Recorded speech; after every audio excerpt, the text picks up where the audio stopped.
In addition to body composition data, bioelectrical impedance analysis provides a bioelectrical parameter called the phase angle. The phase angle is obtained either by performing a geometric transformation of resistance or reactance, or by measuring the angular difference between the voltage curve and the current curve. But what is most interesting in a clinical setting is that this phase angle is related both to hydration status and to the integrity of the cell membrane, which can be altered in the context of pathophysiological processes. And so this is what we are currently observing in terms of phase angle values.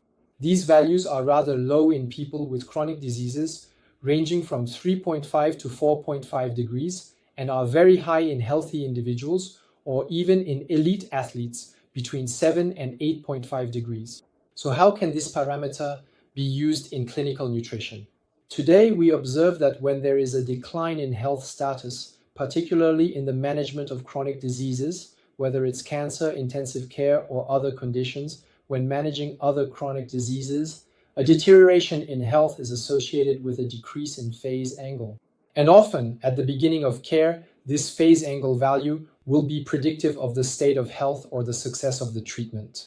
A low phase angle value at the start of care often indicates a much higher mortality rate or difficulty in treatment during the course of care.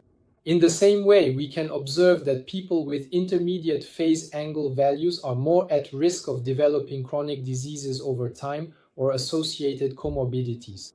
And so, this phase angle is really valuable because it allows you both to monitor the patient's health status over time and to adjust your care, both at the beginning, based on the phase angle value at the start of treatment and throughout the course of care.